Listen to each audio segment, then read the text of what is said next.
अब आप मुझे बताओ, 31 मार्च 2021 को कितने रुपए का कैपिटल है? 5 लाख। और यहां पर भी कितना दिया हुआ है, साल के एंड में भी 5 लाख। तो तुम्हारी समझ क्या करी, क्या मैंने कुछ इशू करा है? नहीं करा। बहुत अच्छी बात। इसके बाद है 10% redeemable preference share. Preference shares भी होते हैं, ठीक है, वो कितने के हैं?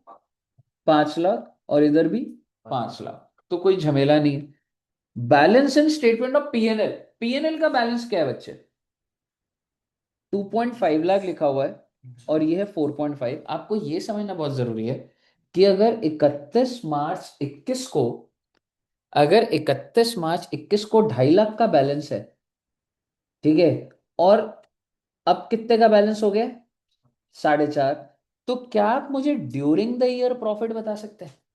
2 लाख। ये दो आपको लाख समझना बहुत जरूरी है, क्योंकि इतना तो मेरा ऑलरेडी था, ठीक है, और साल के में 4.5 हो गया, तो इसका मतलब मेरा ड्यूरिंग द ईयर कितना प्रॉफिट है? 2 लाख का। अब आप मुझे बताइए, इसके बाद आपको क्या दिया हुआ है? कुछ डिविडेंड पेबल, मुझे नहीं पता मुझे उसका क्या करना है अभी। मैं सिर्फ आपको इस लॉजिक को पहले दिखाना चाह रहा था। यहां तक क्लियर है? आइए, अब आगे देखते हैं क्या है ना। प्रपोज डिविडेंड के ना लाइन से क्वेश्चन है, मेरे को पहले तो प्रपोज डिविडेंड समझाना पड़ेगा, इसलिए मैं वो करवा रहा हूँ। अब ये होता क्या है, वैसे तुम्हें अभी पता नहीं होगा। प्रपोज डिविडेंड बोल लो, फाइनल डिविडेंड बोल लो, for the year ended 31 March 2021 and 31 March 2022 were 1.5 lakh और 1 लाख। मैं सिंपल लिख देता हूं। आपको पहले पॉइंट में प्रपोज डिविडेंड दिया हुआ है। 31 मार्च 21 का कितना है, क्या आप बता सकते हैं? प्रपोज डिविडेंड इसी लाइन में लिखा हुआ है, 1.5 लाख। एंड 31 मार्च 22 को बता सकते हैं? 1 लाख। क्या मतलब है मुझे बिल्कुल नहीं पता अभी, ठीक है, सिर्फ हमने प्रपोजल दिया हुआ है, सर कुछ दिया हुआ। उसके बाद क्या बोल रहा है वो नेक्स्ट पॉइंट? Interim dividend. देखो, इंटरिम डिविडेंड होता है जो साल के बीच में दिया होता है। एक डिविडेंड होता है जब पूरा साल खत्म हो जाता है, उसको फाइनल डिविडेंड भी बोला जाता है, प्रपोज डिविडेंड भी। इंटरिम होता है भी साल खत्म ही नहीं हुआ। जैसे आज हम कंपनी के डायरेक्टर्स बैठे, और आज फेब्रवरी है, मैंने आज डिविडेंड डिक्लेयर कर दिया कि कंपनी का बढ़िया चल रहा है, सारे शेयर होल्डर को 5-5 रुपए अकाउंट में डाल दो। तो ये होता है इंटरिम। पर अगर साल खत्म होता, तब मैं देखता पूरा साल कैसा गया है, तो उसको क्या बोला जाता है? फाइनल डिविडेंड या प्रपोज डिविडेंड। ठीक है जी। अब क्यों दिया हुआ, अच्छा बस इतना बता दो, इंटरमीडिएट में है कितने का? 50,000 on equity share was paid on 31 दिसंबर 2021। क्या मैं कह सकता हूं इस पीरियड के बीच में ही दिया हुआ है ना बच्चे? क्लियर है जी? अब क्वेश्चन क्या कह रहा है? Determine net profit before tax and extraordinary. भाई कहने को तो वो यही कह रहा है कि हमारा नेट प्रॉफिट कितने का है, ठीक है। अब आप मेरी बात ध्यान से सुनिएगा। वैसे तो अगर मेरे को इधर उधर लेफ्ट राइट कोई चीज समझ ही ना आए, तो मैं तो प्रॉफिट बोलूंगा 2 लाख का है। मैं तो यही बोलूंगा 2 लाख रुपए दिख रहा है मेरे को कुछ समझ नहीं आ रही है क्या बातें कर रहे हैं। ठीक है। अब आप एक बार स्टेप बाय स्टेप जैसे लिखा मैं वैसे जाऊंगा, मैं आपको समझाऊंगा, आप चिंता मत करना। ये 2 लाख को लिखने का इनका सेटअप देखो कितना बड़ा लगता है, जैसे पता नहीं क्या लिख देंगे। बोलना चाहते हैं closing balance less opening balance. तो भाई 4.5 लाख माइनस 2.5 लाख, 2 लाख ही तो आएगा ना। ठीक है, वो लिखा हुआ ऐसा लग रहा होता है कि बहुत बड़ी बात कर रहे हैं, कुछ नहीं कर रहे वो। ड्यूरिंग द ईयर पकड़ लिया मैंने। अब आप देखो, मैं कुछ ऐड कर रहा हूं, मैं क्यों कर रहा हूं मुझे बिल्कुल नहीं पता। Interim dividend paid during the year. कितना रुपए आपने इंटरिम दिया था? इसलिए ऐड कर रहा हूं क्योंकि आपने ड्यूरिंग द ईयर, ये जो तुम्हें 2 लाख के प्रॉफिट दिख रहे हैं, अगर मैंने डिविडेंड ना दिया होता तो 2.5 लाख का प्रॉफिट नहीं होता। मैंने ड्यूरिंग द ईयर दिया। अब आप बोलोगे सर पर हमें निकालना ही क्यों है? मेरे को छोड़ो ना एक बार के लिए। मैं आपको ये कह रहा हूं ऑपरेटिंग, चलो मैं, क्योंकि ना मैंने तुम्हारा ना वैसा फ्लो नहीं बनाया, मैं भी क्वेश्चन से पकड़ रहा हूं। आप एक चीज बताइए, तुम ऑपरेटिंग वाले मैनेजर हो।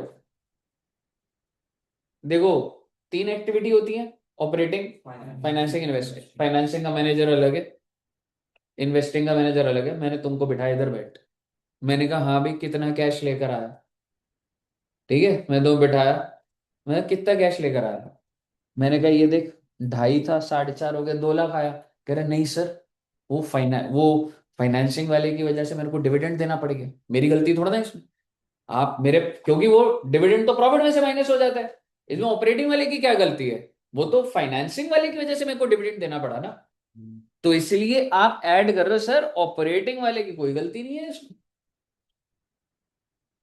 अगर तुम ऑपरेटिंग मैनेजर हो तो मैं ये बोलूं तुम्हारी वजह से 2 लाख रुपए कैश आया, या मैं तुम्हारी वजह से बोलूं 2.5 लाख रुपए कैश आया? 2.5 lakh. Because paying that dividend is the responsibility of financing manager. अगर वो ना देता तो सर मैं आपको 2.5 लाख की कलेक्शन दिखा देता। उस बंदे ने लोन ले रखे हैं, देना पड़ रहा है उसको। ठीक है ना, समझ रहे हो आप? और नहीं भी समझ रहे तो कोई दिक्कत वाली बात नहीं है, प्रोसेस में हम लोग अभी। दूसरी बात, मैंने कहा अच्छा जी, चल ठीक है, सिर्फ यही ऐड होगा? कह रहा है नहीं, वो कह रहा है dividend on preference share for the year ending 31 March 2021। अरे सर, क्या आप तुम मुझे ओपनिंग बता सकते हो प्रेफरेंस का? 5 लाख। देखो मैंने तुम्हें वैल्यू जस्टिफाई कर रहा हूँ, तुम्हें एकदम से समझ नहीं आने वाला, अभी टाइम लगेगा थोड़ा। इस 5 लाख पे तुमने कितना डिविडेंड और दिया होगा? क्योंकि वो देना ही देना पड़ता। क्या आप मुझे बता सकते हो कि आपने 5 लाख के ऊपर कितना डिविडेंड दिया? 10%, 50,000, स्पेसिफिकली विद द ईयर लिख रहा हूं मैं, कौन से साल का होगा ये? 21 21। हाँ ना, 21 22 ना, बस वही वही बात है, यही आपको मन कर रहा होगा 21 22 का, पर मैं बोल रहा हूँ 20 21 का है आपको एक लॉ बताऊंगा तब समझ आएगा। आप ओपनिंग पढ़ो, पकड़ो, बस याद करो आप अभी के लिए। ठीक है ना? दूसरी बात समझो, तो ये 5 लाख के ऊपर भी जो डिविडेंड दिया, आपका बहुत मन कर रहा है सर इसके ऊपर भी तो दिया होगा। मैं कह रहा हूं ना, मत देखो आप अभी उसको। ठीक है, अच्छा इसके ऊपर, ये जो ओपनिंग वाले के ऊपर दिया, हाँ दिया, तो सर वो भी दिया तो हमारी थोड़ी ना गलती है, ऐड करो। मैं तो और कमाया था। मतलब भाई ये डिविडेंड जो ओपनिंग वाला है, इसके ऊपर भी 10% पे करा, और अगर तू पे करेगा तो तेरे प्रॉफिट गिर जाएंगे, क्योंकि तेरा डिविडेंड तेरे प्रॉफिट में से बांटा जाता है। तो तू ऑपरेटिंग वाला है, तू कह रहा है यार वो डिविडेंड पे डिविडेंड बांटे जा रहा है, मेरा प्रॉफिट कम हो रहा है। समझ रहे? पर तू ऑपरेटिंग वाला, तू कह रहा है सर मेरे यहाँ से डिविडेंड माइनस होते रहते हैं सर। तो इसलिए तू, ऊपर वाला तो इंटरिम डिविडेंड था, ये वाला फाइनल डिविडेंड। हाँ, हालांकि तुमको लगेगा अरे आखिरी दिन वाला ले लेते, उसके पीछे छोड़ो ना, याद करो तुम्हें ओपनिंग पहले वाला ने। और एक और डिविडेंड अब किस पे जा रहा होगा? इक्विटी पे भी गया है, नहीं गया है? कितने रुपए का? हाँ अब आते हैं, इस पे गया था 1.5 लाख, और इस पे कौन सा वाला लूं? मैं बोल रहा हूँ ना आपको याद करना अभी। हाँ ये लेना, आप इसको भी ऐड करोगे। इसका मतलब जब तुमने ये सारा ऐड करा 2.5 लाख, तो तुम्हारा क्या आ गया? 4.5 लाख। इसका मतलब तुमने जो प्रॉफिट कमाया है वो 4.5 लाख कमाया है, जो ऑपरेटिंग वाली। लेटेस्ट वालों को देखते नहीं है फिर? लेटेस्ट वालों को देखते नहीं है। अब उसके पीछे मैं कहानी बताऊं। लेटेस्ट वाला? मैं एक अब लॉजिक दूंगा, लेटेस्ट वाला मतलब एक 22 वाला। ठीक है, पहले बताइए, समझ तो आपको मैं ऐसा नहीं बोलूंगा, लेकिन थोड़ा बहुत समझ आया। अब मैं तुमको एक लॉजिक देता हूँ, वही वो जो डिविडेंड वाला है ये वो देता है।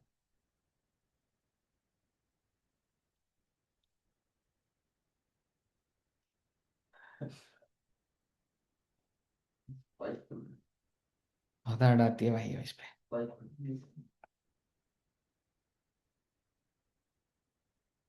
बताओ।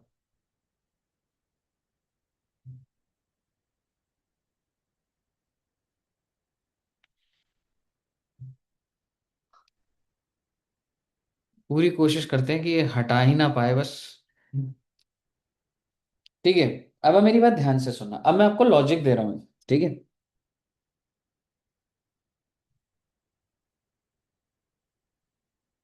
1 4 21। चलो अभी जो दिमाग में था आपके वो लिखते हैं। 1 4 20, 31 मार्च 21, 31 मार्च 22। याद है आपको वो 31 मार्च 21 का आपको पीएनएल बैलेंस दिया हुआ था? पीएनएल बैलेंस कितना दिया हुआ था? तो उसमें पीएनएल का बैलेंस था इधर जो दिया हुआ था 2.5 लाख रुपए। ये देखो मैं एग्जैक्ट डेट पकड़ के करूंगा, ठीक है। 31 मार्च 21 को पीएनएल का क्या बैलेंस था? 2.5 लाख, और ये था 4.5। तो सबसे पहले तो आप ये समझो कि इस दिन मेरा पीएनएल क्या था? 2,50,000। और इस दिन मेरा पीएनएल बैलेंस कितना था? 4 लाख। 4.5 लाख। 4.5 लाख। ठीक है। अब समझना, ये जो पीरियड है, ठीक है, अब अगर मैं बोलूं इस पीरियड का जो डिविडेंड होता है वो प्रपोज करा जाए, साल खत्म हो जाता है। ठीक है जी। मान लो मैंने प्रपोज कब करा? यहां पे। जनरली सोचो कि आपने पूरा साल काम करा, ठीक है, और आप प्रपोज कहाँ कर रहे हो? प्रपोज्ड डिविडेंड कितना रेट था बताएंगे? Propose dividend at the rate of 10%। तो हालांकि ये प्रॉफिट तो पहले वाले में से है, बट ये खर्चा पता है कब बुक होगा? ये जो एक्सपेंस है, it will be booked in 21 22। Okay, इसका मतलब 31 मार्च 21 को तुम्हारा जो प्रेफरेंस शेयर कैपिटल था कितना था मालूम है? 5 लाख रुपए। ठीक है, मैं समझा दूंगा, आप बस फोकस पे रहिएगा। यहां 5 लाख था, और साल के एंड में भी प्रेफरेंस शेयर कैपिटल कितना था? 5 लाख। फोकस से देखिएगा, इस दिन 5 लाख था, इस दिन भी 5 लाख था, और हमारा मन क्या कर रहा था? अरे सर लास्ट वाले का दिया होगा ना, अरे इसका डिविडेंड जो होगा उसका खर्चा यहां बनेगा। हम एक साल लेट चल रहे हो। फिर से बोलता हूं, आपके सामने 31 मार्च 22 को प्रेफरेंस शेयर कैपिटल 5 लाख लिखा है, और 31 मार्च 21 को भी 5 लाख लिखा है।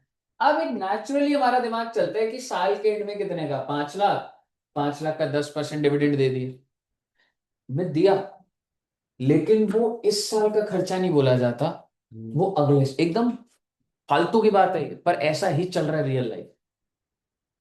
क्योंकि ना उसका पीछे फंडा ये है कि क्योंकि इस वाले डिविडेंड के ऊपर प्रपोज कब करेंगे? हो सकता है 2 4 5 दिन, महीने बाद। तो जब ये प्रपोज होता है ना, तब खर्चा डरता है। अब समझ रहे हो क्या बोल रहा हूं? तो जो ओपनिंग वाला है, इसके लिए प्रपोज ना पहले हो ही नहीं सकता। जो तुम्हारा 31 मार्च 21 को है, ठीक है, इसका प्रपोज कब होगा? कुछ दिनों बाद। आप ये लगा लो अगले दिन होता है प्रपोज। साल खत्म अगले दिन प्रपोज। अब आप मुझे बताओ, अगर साल खत्म हुआ और अगले दिन प्रपोज करा, तो भाई ये मैंने इस पीरियड के लिए प्रपोज करा है या ये पुराने वाले के लिए करा? पुराने वाले। तो इसलिए ओपनिंग पकड़ रहा था। और सर ये जो क्लोजिंग वाला है वो, अरे वो तो अगले साल की। आपको हो सकता है हैवी लगे, ठीक है, लेकिन मैं इसको लैंग्वेज में लिखवाने की कोशिश अभी करूंगा। पर आप एक बार, मैं उस चीज पर भी लगा रहूंगा, अभी आप फोकस से देखते रहिएगा बस। ठीक है, अब मैं एक बार फिर से दिखाता हूं आपको, देखिएगा।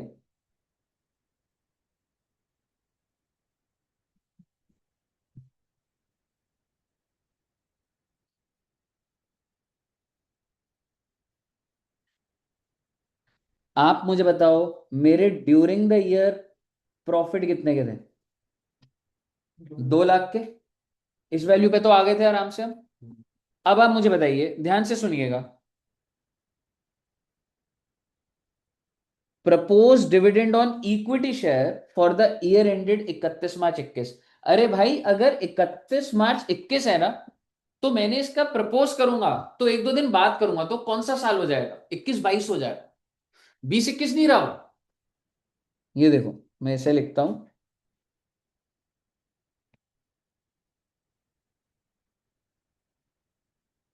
31 मार्च 21, 31 मार्च 22।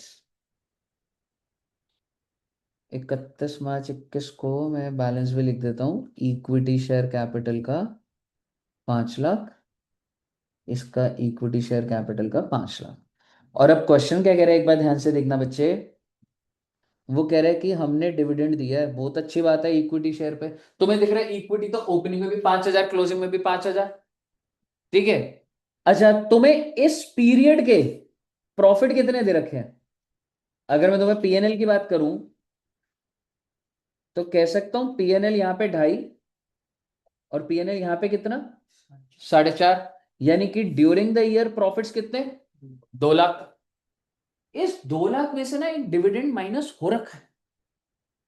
ये जो 2 लाख का प्रॉफिट है, क्या इसमें से डिविडेंड माइनस हो रखा है? हो रखा है। अब तुम अपनी सोच से बताओ, क्या ये वाले इक्विटी के ऊपर डिविडेंड हुआ होगा, या ये वाले पे हुआ? 21 वाले। ओपनिंग वाले। 21 वाले को। क्योंकि जब साल खत्म होता है तो इस वाले के ऊपर जो डिविडेंड है वो यहां दिया होगा, तो वो माइनस हुआ होगा। इस वाले पे जो होगा ना वो थोड़ा आगे जाएगा ना, तो वो अगले साल के प्रॉफिट में से minus होगा। समझ रहे हो? अब इस लाइन को दोबारा पढ़ो कि ये जो डिविडेंड है, propose dividend on equity share for the year ended 31 मार्च 21, वो कह रहे हैं for the year ended 21, for the year होता है ये 20-21, कितने रुपए का? वो 1.5 लाख यहां से माइनस हुआ होगा। Although it is for previous year, ठीक है। देखो, है किसके लिए? अगर तुम लैंग्वेज पढ़ोगे, डिविडेंड दे रहा हूं, कंपनी है डिविडेंड दे रही है, क्यों दे रही है? इक्विटी शेयर पे दे रही है। कौन से साल के लिए? 31 मार्च 21। 31 मार्च 21 का मतलब होता है 20-21। इस पीरियड का डिविडेंड है, क्योंकि मैंने इस पीरियड में मेहनत करी, पर मैं इसका खर्चा कब बनाता हूं? अगले साल। दिक्कत ये है, दे यहां से रहा हूं, पर खर्चा कब रिकॉर्ड हो रहा है? यहाँ। एकदम फालतू की बात है, पर ऐसे चल रहा है, एंड टू एंड चल रहा है। तो आप मुझे बताओ, क्या मैंने जो इस साल के दौरान 21-22 में 2 लाख जो डिविडेंड का खर्चा बुक करा होगा, वो इस पीरियड का बुक करा होगा या पिछले पीरियड? इस पीरियड। पिछले पीरियड का ना। आप समझ रहे हो मैं क्या बोल रहा हूँ? पूरा साल खत्म हो जाता है, मैं अगले साल डिविडेंड डिक्लेयर करता हूं। इसलिए कह रहा हूं मैं आपको, क्योंकि आप आगे बढ़ोगे, 31 मार्च 22 का कितने का डिविडेंड है? 1 लाख। पर क्या वो मैंने 21-22 में बुक करा होगा? नहीं करा। वो जब साल खत्म होगा तब बुक करो। तो आपको अगर ज्यादा, ठीक है, ऐसा कुछ वो नहीं है, आपको सिंपल सा ओपनिंग पकड़ना है बस। ठीक है, लॉजिक तो इतना है कि अगर मैं आपको इसको फिर से बना के दिखाऊं, तो बात का लॉजिक तो ये है कि भाई अगर ये 1/4/20 है, और अगर ये 31 मार्च 21 और अगर ये 31 मार्च 22 है, तो भाई इस पीरियड का जो मैं डिविडेंड देता हूं आउट ऑफ द प्रॉफिट, वो मैं यहां बुक करता हूं, और इस पीरियड का जो है वो मैं आगे बुक करूंगा। तो इसीलिए मैं ओपनिंग के ऊपर जो भी होता है वही मैं यूज करके, समझ गए ना मतलब क्या हो रहा है? और ये अच्छी लैंग्वेज में लिखा होगा एक जगह पे कहीं ना कहीं, लेकिन आप मुझे बताइए, ले दे के अब मैंने क्या करा? अब अगर मैं आपको आंसर फाइनली दिखाऊं, ड्यूरिंग द ईयर आ गया 2 लाख। अब बात इतनी सी है, जो जो इस पूरे साल में, पूरे साल का मतलब 21-22,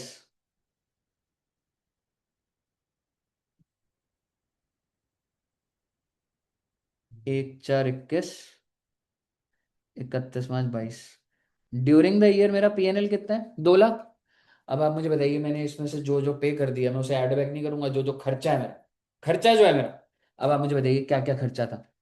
क्या 1.5 लाख रुपए खर्चा है कि नहीं है, बताइए। अब आपको समझ आ रहा है? क्योंकि 31 मार्च 21 को जो भी बैलेंस था उसके ऊपर डिविडेंड मैंने अगर दिया होगा तो मैं ऐड ही तो करूंगा 1.5 लाख रुपए को।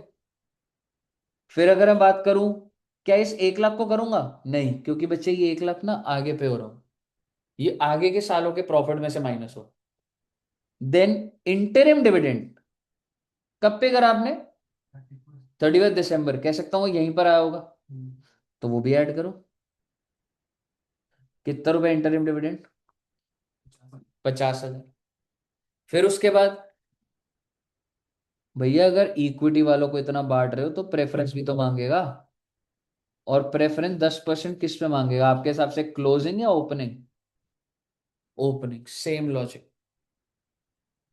क्योंकि दे तो मैं पिछले साल कर रहा हूं तो कैपिटल तो पुराने वाले ही पकड़ूंगा, पर देता करंट ईयर में। ठीक है ना, तो मैं इसमें क्या कर दूंगा, ऐड और कर दूंगा 50,000 और आपका आंसर आ जाएगा। कही है साहब जी, क्लियर है? अगर आपको क्लियर है तो इस पैटर्न का देखते हैं एक बार।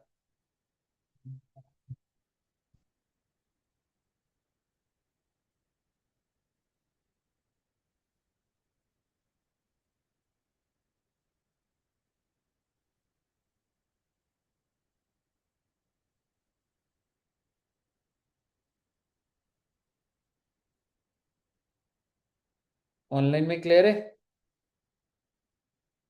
Yes sir.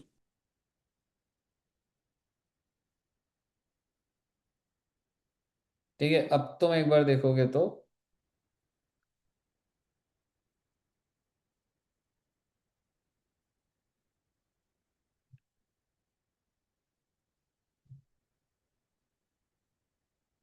आइए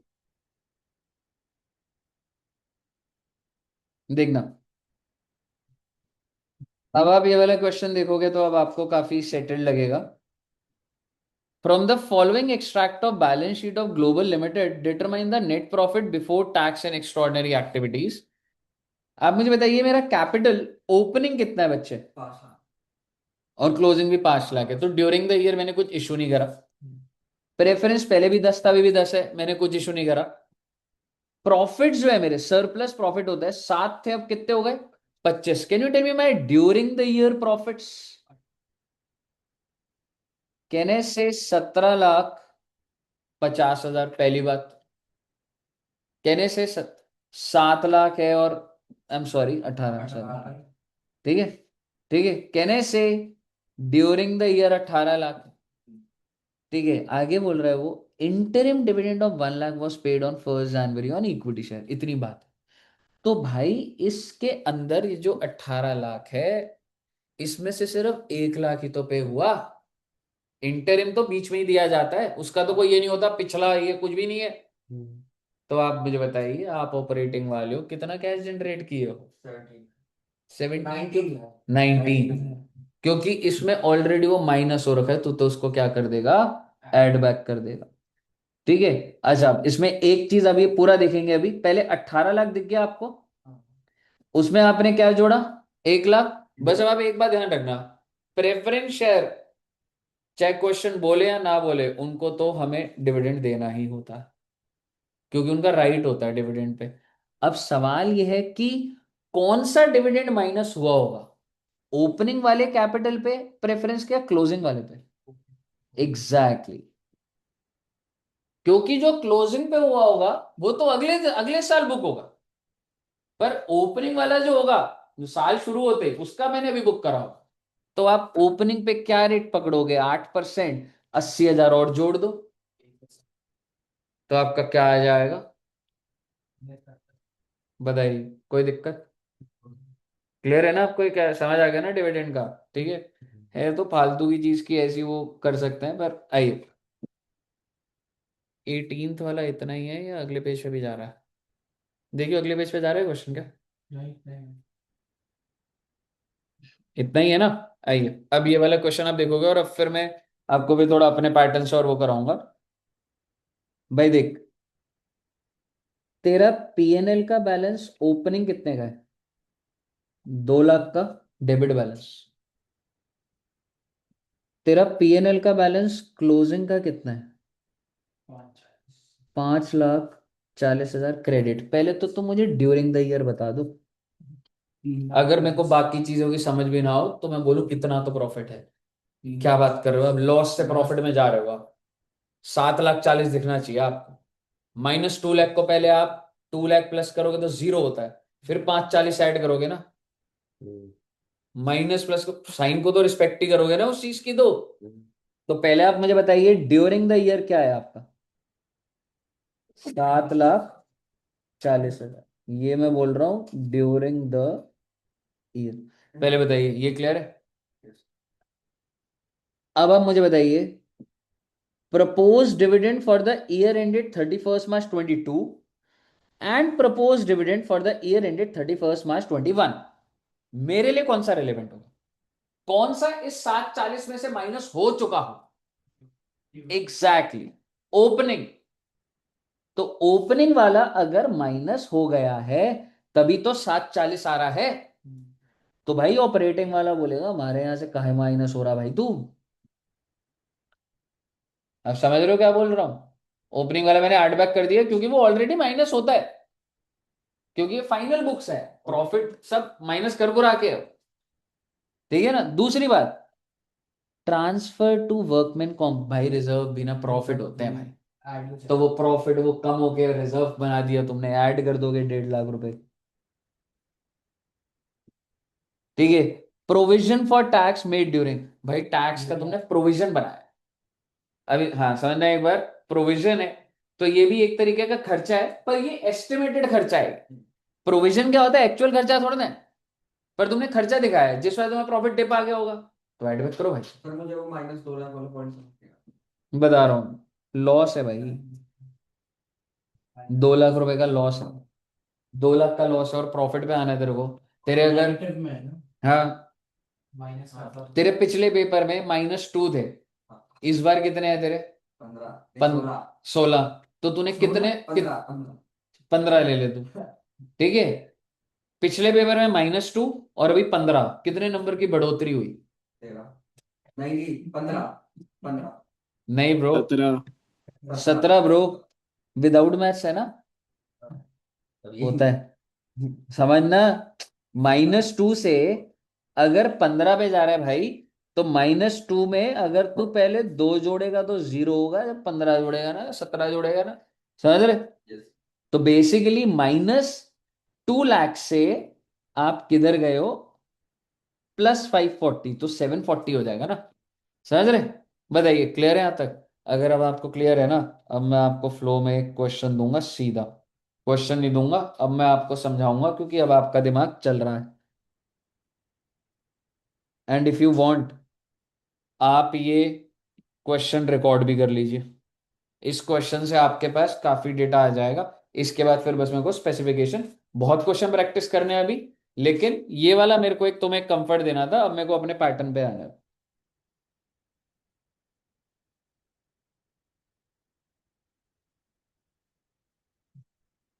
and believe me, investing finance में कुछ नहीं रखा, आपको मैं ऑपरेटिंग सिखा रहा हूं। समझ रहे हो। Sales, purchase, gross profit. जब एक ग्रॉस प्रॉफिट आया, एक एक शब्द स्पेसिफिक लिखना। ठीक है, मतलब डिविडेंड इनकम लिख रहा हूं ना तो इनकम ही लिखना, सिर्फ डिविडेंड मत छोड़ देना।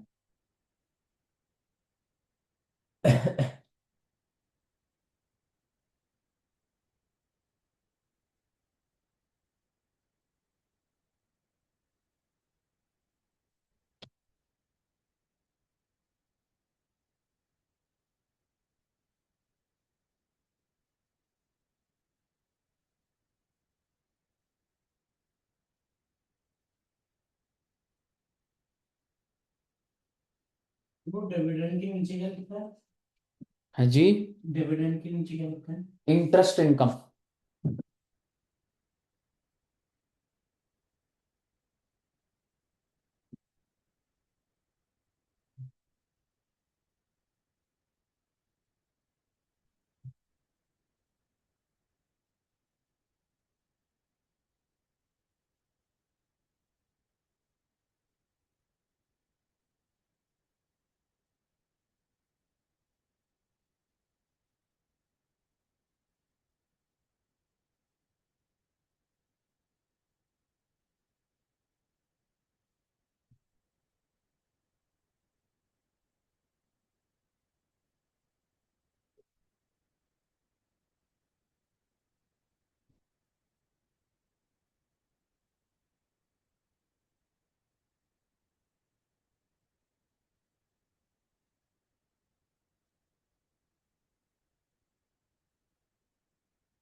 नेट प्रॉफिट की ना बैलेंसिंग फिगर बता देना।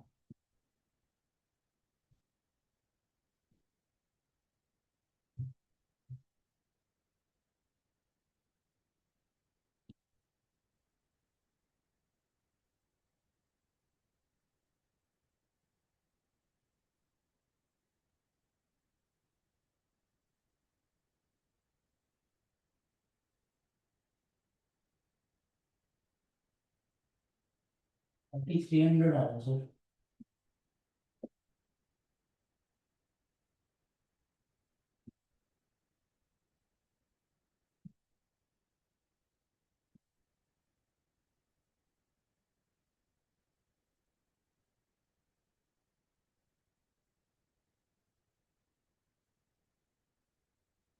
ठीक है, लॉस ऑन सेल नहीं डाला मैंने, बस वो रह गया, बाकी तो ठीक है। हम्म। ठीक है जी। मेरा फोकस सिर्फ और सिर्फ क्वेश्चन कह रहा है prepare cash flows from operating activity. हमें सिर्फ और सिर्फ बच्चे ऑपरेटिंग एक्टिविटी बनानी। ठीक है जी। चलिए, अब आप बड़े फोकस से सुनना, क्योंकि अगर आपको ये समझ आ गया ना, तो बिलीव मी डेटा 90% खत्म हो जाएगा। ठीक है, और लेजर वेजर बनेंगे अभी इसमें अब। ठीक है, तसल्ली से वो बनाएंगे। डिविडेंड के ऊपर तो मैंने कुछ पेबल का तो कुछ नहीं डाला है। ठीक है, कोई बात नहीं। ठीक गैस है। मिलेगा मुझे। हाँ। ठिकाने जाना है। ठिकाने जाना है ट्यूशन में मेरी। ओ भाई, अब पढ़ाने थे अब। कोई बात नहीं, यहाँ भी मिस करता है ना, वहां मिस कर दे आज। कोई बात नहीं, अभी ये वाला क्वेश्चन अगर तूने मिस कर दिया ना, तो तेरा कैश फ्लो फंसने वाला है। हाँ सर। 20 मिनट में हो जाएगा तो छोड़ दूंगा तेरे को। पर ये वाला आज समझना बहुत जरूरी है। अब आप मुझे बताइए, आप मेरे को बताइए, मैं आपको, और आप सब ऑपरेटिंग के मैनेजर्स हो, और मैं अगर बोलूं कितने का प्रॉफिट है, 3300। सबसे पहले आप इस स्टेटमेंट को समझिए। क्या मैं कह सकता हूँ ये सारे के सारे खर्चे हैं, मोटा मोटी खर्चे ही डेबिट साइड? तो ये कैश बेसिस पर है या ये ड्यू बेसिस पर? No, never. इंडिया में अकाउंटिंग ड्यू बेसिस पर हो रही है। ठीक है। तो इंडिया में अगर ड्यू बेसिस पर हो रही है, तो अगर मैं आपको पीएनएल दे रहा हूं तो ड्यू बेसिस का है, और जो इनकम भी है वो भी ड्यू बेसिस पर है। अब आप मुझे बताइए, जब मैं कैश फ्लो बनाऊंगा, तो भाई मैं ऑपरेटिंग वाले पता है तेरे को कहां से स्टार्ट करता हूं? Net profit. और ले, अभी मैंने कहां से स्टार्ट कर रहा हूं? After tax. मुझे बताओ कितने रुपए का प्रॉफिट है तुम्हारा? 33। तो 3000। शॉर्टकट कोई नहीं है, स्टेप बाय स्टेप है। आफ्टर टैक्स है तो टैक्स भी तो ऊपर माइनस तो हो ही रखा है ना, उस एंगल से क्या है। अभी आप समझिए, आप एक बार मैं वो बहुत प्रैक्टिकल सेंस में बोलूंगा, चीजें क्लियर होंगी आपकी। मैंने आपका ये प्रॉफिट पकड़ना है, और प्रॉफिट कितने का है तुम्हारा? 3300 का। और मैं आपको बोल रहा हूं हाँ भाई, कितना कैश आया? तुमको क्या लग रहा है जितना प्रॉफिट है उतना ही कैश होगा? ऐसा है क्या? ऐसा कभी भी नहीं होता। ठीक है, क्यों? क्योंकि सर, इस, पहली बात, फोकस से सुनना सारे। अगर मैं तुम्हें ये बोलूं कि मैं, मेरा पूरा धंधा ही कैश का है, मैं रेंट देता ही नहीं, पैसे गए हैं तभी लिखता हूं मैं, सैलरी भी तभी जाती है, ये डिविडेंड जो आया कैश में आया, कैश आया, मैं आपको कह रहा हूं ये सारा का सारा कैश में है। लेकिन तब भी आपको कुछ आइटम तो दिख जाएंगे जिसमें कैश हो ही नहीं सकता। कौन से आइटम मैं आपको बता रहा हूं? Depreciation is a non cash expense. Goodwill return of is a non cash expense. Provision is a non cash expense. और ये जो इनकम टैक्स का प्रोविजन बोल लो आप, ये भी प्रोविजन मान लीजिए आप इसको भी, ये नॉन कैश है। यानी कि ये एक्चुअल में पे नहीं करा। चल ठीक है, तेरा मन कर रहा है एक्चुअल में पे कर रहा है, पे कर, इट्स अबाउट एज्यूम करना क्योंकि मैंने बोला था आपको मेरे सारे खर्चे कैश में हैं, ठीक है, आप उसी पे रहिए। ठीक है, ये इनकम आई कैश में, ये सारी चीजें। जो मैंने सर्कल करा है, हटा देता हूं मैं इसको, डोंट वरी। जो मैंने सर्कल करा है, क्या वो कैश में गया होगा? नहीं। नहीं गया होगा।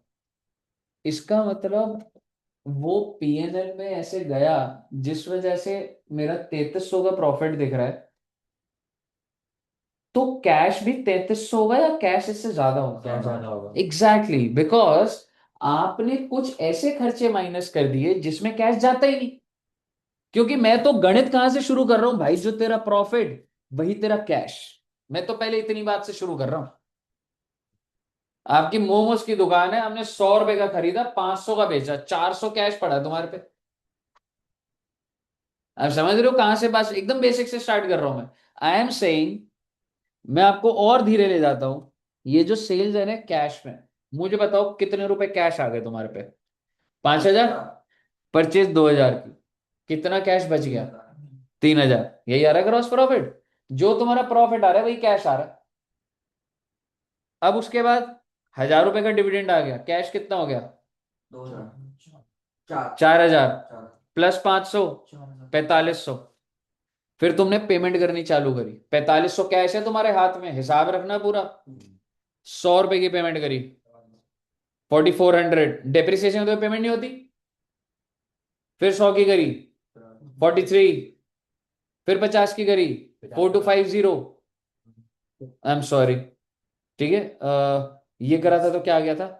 44, 43।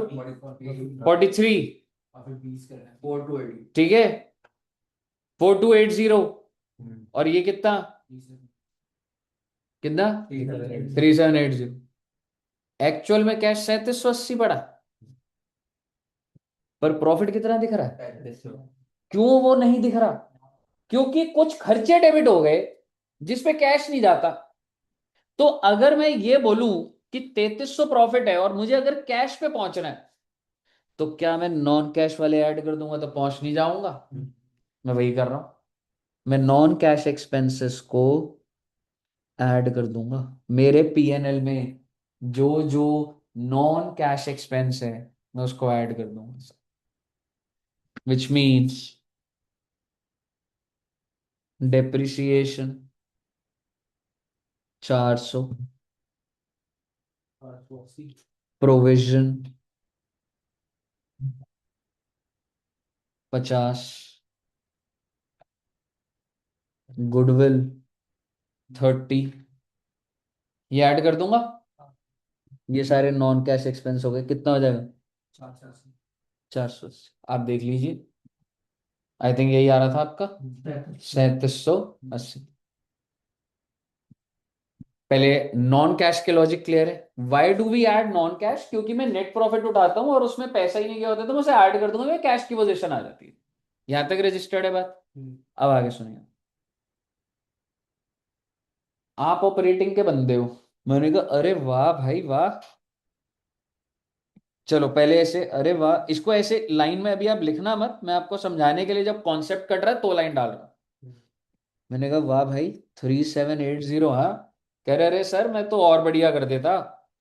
ये तो इन्वेस्टिंग वाला, ये फाइनेंसिंग वाला बीच में आ गया, पैसे दिलवा दिए इसने। नहीं, मेरी थोड़ा ना गलती है। ये जो 20 रुपए है, ये ऑपरेटिंग वाले की गलती है। तो मेरे यहां से क्यों माइनस हो रहा है? आप समझ रहे हो मैं क्या बोल रहा हूँ? तो वो कहेगा अरे सर ये जो दूसरी एक्टिविटी वाले, यानी कि तुम्हारे पीएनएल में एक तो ये कौन सी एक्टिविटी हो गई? फाइनेंसिंग। सर ये खराब लग रहा है मुझे, हटाओ यहां से। क्यों? क्योंकि इसकी वजह से मेरा कम दिखता है काम। तो ये कहेगा सर इसको भी ऐड करिए ना सर, ऐड कर दो इंटरेस्ट एक्सपेंस। कितने रुपए? 20 रुपए। और मैं आपको बोल रहा हूँ ये वर्ड लिखना, इस पे गहरा चला जाऊंगा। एक्सपेंस है ये। ठीक है जी। मैंने कहा भाई अगर तू इतना समझदार बन रहा है तो तू ये भी बोल, ये भी तो तेरे नहीं थे जो तू फायदा लेके बैठा है।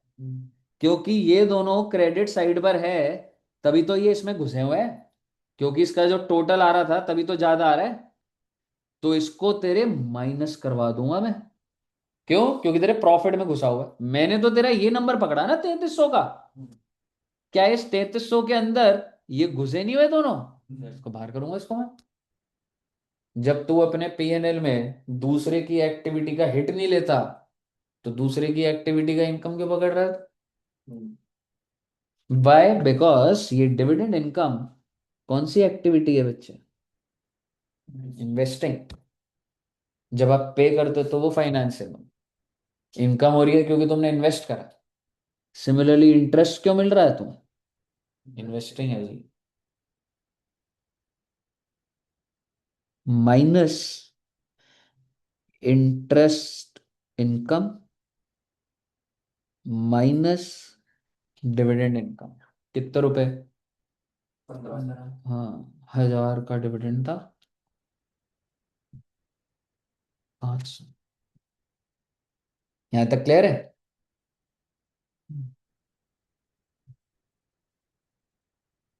अब मैं टैक्स पर आ रहा हूं, और अब आपको एक नई सोच दूंगा।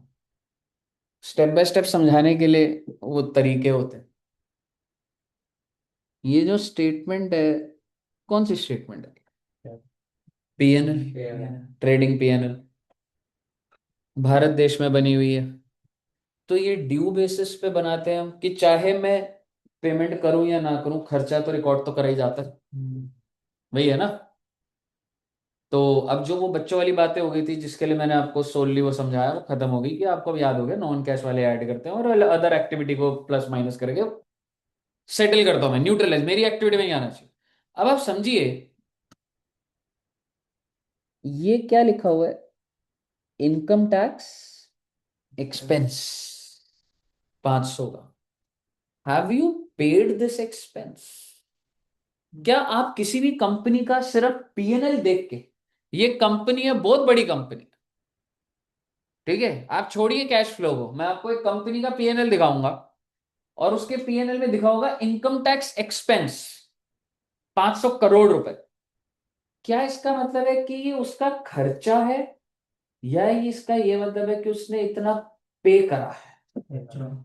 एग्जैक्टली खर्चा है। हो सकता है उसने पे एक भी रुपया ना करा। सिमिलरली आपको सबसे पहला लाइन आइटम दिख रहा है रेंट, कितने रुपए? क्या ये रेंट खर्चा है या ये पे करा है?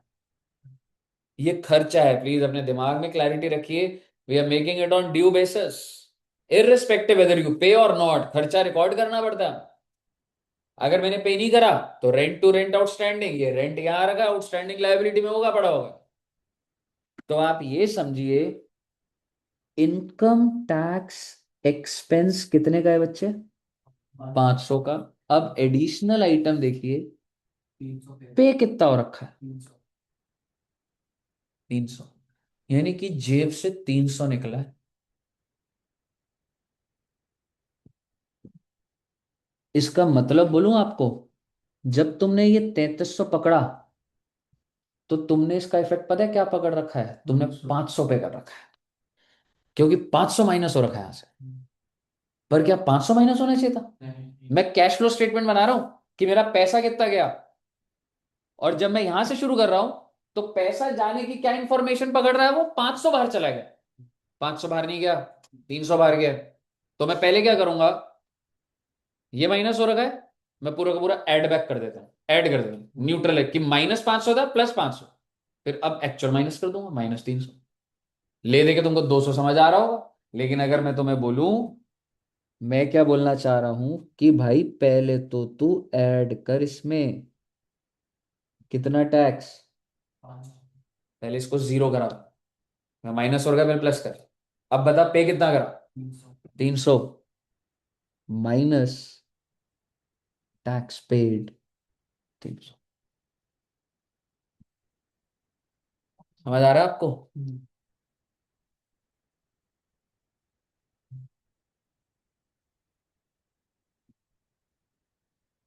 अब भाई, ताकि आपको बेटर अंडरस्टैंडिंग हो ऑपरेटिंग, और उसका एक एक्सट्रैक्ट तो बनेगा, सॉरी, अभी खत्म नहीं हुई ये बात, अभी फ्लो में ही रहना। अभी फाइनेंसिंग एक्टिविटी और इन्वेस्टिंग। आ जाओ इस पे आ जाओ। अरे सर, ये जो 20 रुपए है, ये मैंने एड बैक कर दिया था। क्यों? क्योंकि सर मेरे यहाँ से माइनस कर दिया। पर तुमने पे कितना करा है? 15 पे करा है। 5 माइनस पहले नहीं नहीं, आराम से। सबसे पहले आप ऑपरेटिंग वाले का सोचो। ये क्यों रो रहा था? अरे सर मेरे यहां से क्या माइनस हो गया? 20। तो मैंने कहा भाई रो मत, ये ले ऐड कर दिया तेरा पहले। बट रियलिटी में कंपनी ने क्या 20 पे करा है या 15 पे करा है? पे करा है। तो पे करने का मतलब फाइनेंसिंग एक्टिविटी। तो मैं यहां पे इंटरेस्ट पेड कितना दिखाऊं, 20 या 15? एग्जैक्टली। तो आप ये मत सोचिएगा जो तुमने यहां पकड़ा वही यहां आएगा। भाई यहां जो पकड़ा ना, वो एक्सपेंस है। और यहां जो तुम माइनस कर रहे हो ना, वो पेड है। दोनों में जमीन आसमान का फर्क है। याद करने के लिए आप कर सकते हो, इसमें कोई मॉड्यूलेशन नहीं आएगी। फाइनेंसिंग में पेमेंट ही करोगे माइनस, और ऑपरेटिंग में खर्चा। बताइए, क्लियर है? ऑन सिमिलर लाइंस, 1000 रुपए। हाँ ठीक है, 1000 रुपए। अच्छा, ये तुम्हें रिसीव हुआ था, ये तुम्हारी इनकम? इनकम है, क्योंकि पीएनएल में रिसीव्ड का तो कंक्लूजन होता ही नहीं। 500 है। ना डिविडेंड की बात करते हैं। ये डिविडेंड 1000 इसमें घुसा हुआ था, मैंने बाहर कर दिया। बिल्कुल सही करा मैं, क्योंकि जो इसमें मेरे को रिसीव रिसीव से कोई लेना देना नहीं। मेरे पीएनएल में जो ये घुस रहे हैं, मैं तो उसको हैंडल कर रहा हूं। समझ रहे? अब सवाल ये है, क्या मैंने डिविडेंड के बारे में कुछ बोला? कितना रिसीव हुआ? यहां पे क्या लिखा है? अगर तुम बहुत बारीकी से पढ़ोगे तो dividend income, but how much is received? If nothing is mention, 1000 is received. And if 1000 is received, तो कहां जाएगा 1000? इन्वेस्टिंग में नहीं दिखाओगे क्या? पैसा तो आया ही है जी। सोच के देखो आप एक बार, क्या कर रहा हूं मैं। ये जो स्टेटमेंट बन रही है, आप सोचिए कैश की। तुमने स्टार्ट कहां से करा था? 3300। जी। क्या इस 3300 में ये 1000 रिसिप्ट आ गया था? आ गया था। पर तुमने खुद ही तो बाहर करा। हाँ तो फिर इसके में डाल तो इसका मतलब वो कैश का इनकमिंग तो पूरी स्टेटमेंट में रिकॉर्ड ही नहीं हुआ ना। आप सोचो कि इसके अंदर 1000 था, मैंने इसके अंदर से 1000 बाहर कर दिया, तो मैंने जीरो कर दिया उसको। पर कोई ना कोई तो रिकॉर्ड करेगा ना उसको, कि मेरी वजह से आया ये 1000 रुपए कैश। समझ रहे हो? अब अगर आपको क्लियर है तो लास्ट पॉइंट, ये जो 500 की इनकम है, क्या ये आपकी इनकम थी? नहीं। तो इसलिए मैंने क्या कर दी थी? माइनस कर। मैंने कहा तेरी नहीं है इनकम, ऑपरेटिंग वाले की नहीं है, लेकिन इन्वेस्टिंग वाले की तो है। पर कितनी है? कितना बचेगा? 300। कितना बचेगा आप? 5-10 मिनट। हाँ 300। तू सुन भी रहा है वैसे तब से? हाँ सुन रहा हूँ। वो कौन है तुम नहीं बात? ठीक है, मुझे बताइए, इनकम कितने की थी आपकी? 500। वो 3300 में घुसा हुआ था, आपने उसको बाहर करा। वो इसलिए बाहर करा क्योंकि स्टेटमेंट के अंदर ये घुसा हुआ है, तो उसको बाहर करा। But how much you have received? तो भाई उस 300 को रिकॉर्ड तो करोगे। तो 300 रुपए है जी, इंटरेस्ट रिसीव। 300। अब मुझे बताइए, आपको समझ आ रहा है क्या हो रहा है?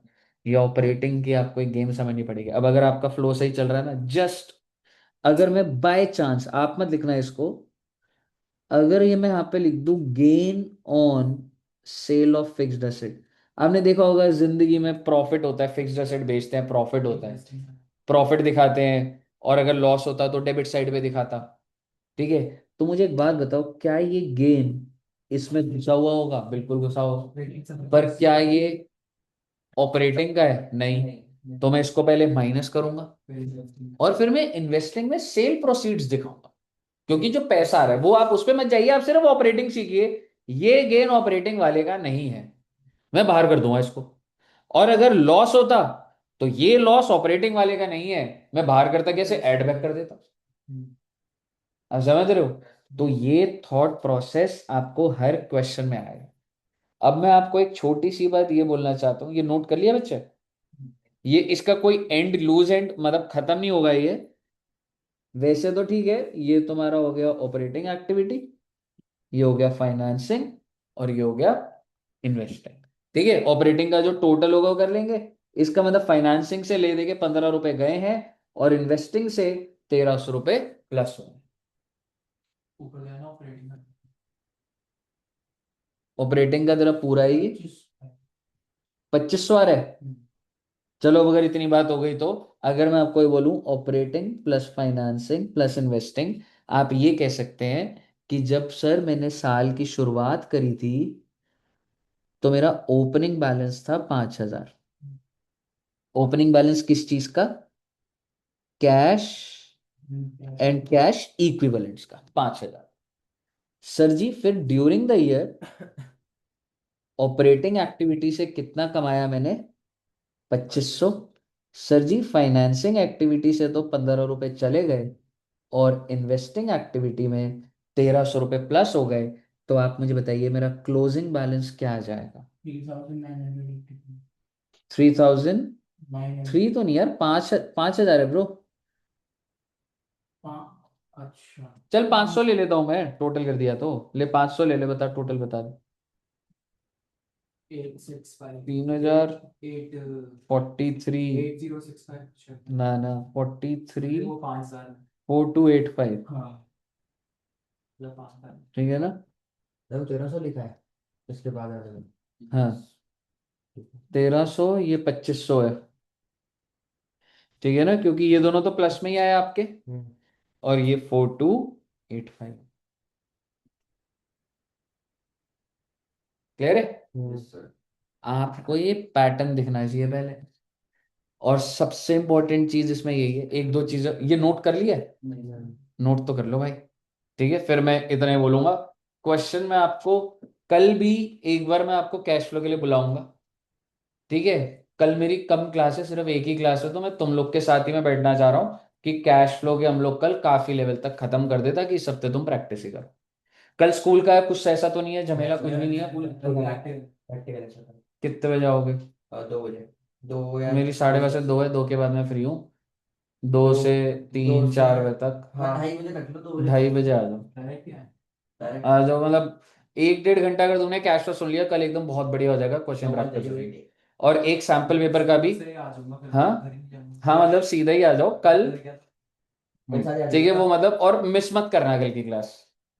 ठीक है ना, क्योंकि इसका कंटिन्यूएशन होगा ना, तो तुम्हारे दिमाग में है, तो वो सही रहेगा। एसेट्स लेके बैठो। हम्म। क्या एसेट्स लेके बैठो? क्या भेज दूं? एसेट्स ये तो क्या मैं है? लिख रहा हूँ। आप लिख लो, मैं फोटो खींच लेता हूँ। मैं घर पे जाके नोट करता हूँ। अब ना मतलब फिर ठीक है, अभी तो एक दो क्लास लगेंगी, फिर इसका पेपर देखोगे ना, कैश फ्लो की डिफिकल्ट नहीं है। मतलब मैं ऐसा वाला नहीं जाऊंगा बहुत अंदर, 2 3 लेजर समझाऊंगा, फिर सीधे सारे पेपर के क्वेश्चन सॉल्व हो जाएंगे, वो बना लेंगे। दिक्कत अब क्या है, तुम्हें कैश फ्लो समझ आ गया, तुमको अभी फिक्स्ड एसेट और डेप्रिसिएशन का लेजर नहीं आता, डिविडेंड पेबल नहीं आता, कुछ लिख लेते हैं वैसे। एक दो चीजें ना मैं कुछ लिखवा देता हूँ, ठीक है, ताकि वो हो जाए। 5 मिनट रुक जाओ बस। मैं भेज भी दूंगा स्क्रीनशॉट, डोंट वरी। अभी भेज दूंगा, मैं टेलीग्राम में भेज दूंगा। घर पे जाके भाई सॉल्व टेलीग्राम पर भी। टेलीग्राम पे तो यार वो लिंक होता है, उसमें सारी फाइल्स आ जाती हैं। भेज दूंगा तुम्हारे ग्रुप में, भेज दूंगा वाला भी। तुम बस एक चीज समझो, 2 3 चीजें ना, फिक्स्ड एसेट तो मैंने समझा दिया था। प्रोविजन फॉर टैक्स और डिविडेंड का ना लेजर तुम्हें पता होना चाहिए। देखो, एक होता है लेजर डिविडेंड पेबल का। मेरे से लेके आया। मैं एक साथ भेज दूंगा, कोई नहीं, सुन लो। ठीक है, डिविडेंड पेबल। डिविडेंड पेबल ना लाइबिलिटी होती है, तो अगर मेरे साल के बिगिनिंग की कोई लाइबिलिटी है, तो क्या मैं कह सकता हूं, मैं बाय बैलेंस ब्रॉट डाउन कर दूंगा। और जो क्लोजिंग होगा उसको क्या बोलता हूं मैं? To balance carry. ठीक है, अब होता क्या है कि जो ओपनिंग डिविडेंड है ना, मतलब मेरा चलता हुआ आ रहा है, तो मैं उसको ना पे कर देता हूं।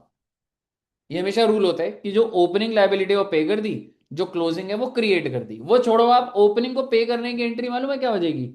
Dividend payable to bank. इस चीज को मैं क्या बोल रहा हूं? ये मैंने कर दी पेमेंट। और जो मैंने ड्यूरिंग द ईयर खर्चा बनाया डिविडेंड का, कि मेरे को डिविडेंड देना है, तो उसकी एंट्री मालूम है क्या होता है? PNL account debit to dividend payable. खर्चा डेबिट टू पेबल। जैसे सैलरी तो salary outstanding. As a dividend में क्या होता है? डिविडेंड आउटस्टैंडिंग तो क्रेडिट हो ही रहा है, क्रेडिट साइड पे आ रहा है। बस वो नाम नहीं आता डिविडेंड एक्सपेंस, उसकी जगह पीएनएल लिखा जाता है। यानी कि आप ये कह सकते हैं ये डिविडेंड एक्सपेंस है मेरा। ठीक है जी। और ये आपका ऐसे बंद हो जाता है। अब मेरी बात ध्यान से सुनना। सपोज करो मेरा ओपनिंग है 100, इसमें से ना कोई एक आइटम मिसिंग होगा। आपको ओपनिंग क्लोजिंग दिया होगा, नहीं भी दिया होता तो भी चल जाएगा। मान लो 100 रुपए, क्लोजिंग कितना है? 500। और मुझे ना ड्यूरिंग द ईयर का खर्चा दिया हुआ है, तो क्या आप पेमेंट निकाल सकते हैं? 300। भाई मेरी ओपनिंग लायबिलिटी कितने की? 100 की। इस साल और कितने का डिविडेंड डिक्लेयर करा मैंने? 800 का। क्लोजिंग कितना है? 500। तो पेमेंट कितनी करी? 400 की तो करी होगी। ये टोटल लायबिलिटी नहीं है? 900। कितने की बच गई है? 500। तो पेमेंट क्या करी? 400। आप कह सकते हो बैलेंसिंग फिगर है। नहीं तो अगर ये नहीं दे रखी और इतना दे रखा है, तो बता दो मेरा खर्चा कितने का? कैसे भी हो सकता है ना, वो तो चार में से तीन बातें दी होंगी। बस आपको ये ध्यान रखना है कि ये वाला क्या होता है? It is paid, it is made, या फिर आप इसको एक्सपेंस बोलते हैं। और ये तो आपका ओपनिंग ही होता है और ये आपका क्लोजिंग होता है। ये क्लियर है? सिमिलरली टैक्स के ऊपर भी यही होता है। लास्ट लेजर है बस प्रोविजन। आप चाहे इसको प्रोविजन फॉर टैक्स बोल लो, चाहे टैक्स पेबल बोल लो। मुद्दे की बात है कि ये लेजर जो है वो लायबिलिटी है, तो ये आ गया इसका ओपनिंग बैलेंस, कि मेरी टैक्स की लायबिलिटी चल रही है। ये आ जाएगा इसका क्लोजिंग बैलेंस। ये आ जाएगा टू बैंक। इसका मतलब जो भी आपने क्या करा है, पे करा है। और यहां फिर दोबारा आ जाता है बाय पीएनएल, जो कि आपका क्या है बच्चे? एक्सपेंस, या आप इसको मेड, एक्सपेंस मेड भी बोला जाता है। ठीक है, तो वो होता है। और ये इधर आ गया। एग्जाम्पल तौर पे, भाई मेरी ओपनिंग लायबिलिटी थी 5 करोड़ की, क्लोजिंग कितनी रहेगी? 1 करोड़। ठीक है। और इस साल 10 करोड़ का मैंने खर्चा रिकॉर्ड करा है। How much is paid? Exactly. Balancing figure की गेम ही तो खेल रहा हूं। आपको तो बस ये याद ही कर लेना है। लायबिलिटी है तो ओपनिंग क्लोजिंग, पेमेंट करोगे तो लायबिलिटी टू बैंक की तो होता है, और खर्चा बनाओगे तो ये। ठीक है। अब जब आप क्वेश्चन देखेंगे तो आपको समझ आएगा कि सर ये चल रहा है। क्लियर है बच्चे? तो मैं आपको ये बेसिकली भेज देता हूँ, जिससे कि आप इसको रिकॉर्ड जरूर कर लोगे। सारे भेज दूं जो आज का है? कहाँ से स्टार्ट करा था? प्रपोज होने वाला तो हो गया था ना? वो वाला भेज देता हूँ। ऐसे भी आ जाता है, जूम हो जाएगा। इतना कर दूंगा तो।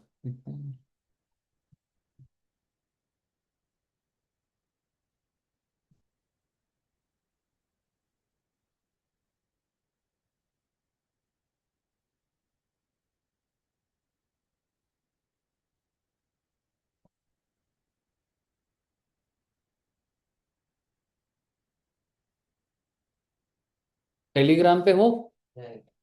टेलीग्राम का लिंक दे दूंगा तो हो जाएगा ज्वाइन? मैं लिंक दे देता हूँ, क्यों ना कोई भी कुछ भी अगर वो होता है तो। तो भाई मैं टेलीग्राम पे ठीक करा। यार टेलीग्राम पे क्या होता है, मेरे ना बहुत सारे ग्रुप्स होते हैं सीए के। और कौन से ग्रुप में चार बने होते हैं, कोई मई सितंबर कुछ मर्ज हो गया है, तो कौन से ग्रुप में भेजना है, किसी में मिस हो जाता है। टेलीग्राम पे सारे होते तो एक ही जगह हो गया ना शेयरिंग। और उसमें क्या होता है, कोई बच्चा अगर बाद में भी ज्वाइन करा तो भी उसे स्क्रॉल अप करके सारे डॉक्यूमेंट मिल जाते हैं। ऐसा नहीं होता कि अब किसी मान ले व्हाट्सएप पे कोई बच्चा आज ज्वाइन करा, उसको पहले की नहीं मिलती व्हाट्सएप पे। तो वो सही रहता है टेलीग्राम पे। ऐसा। हाँ ठीक है, इतना रखते हैं बच्चे। और इसको ना नोट कर लेना बस, ठीक है। चलिए okay, thank you very much. और प्रियांश जी रह गए बस, बाकी सब चले गए। यश ओके। की टोली होगी, यश की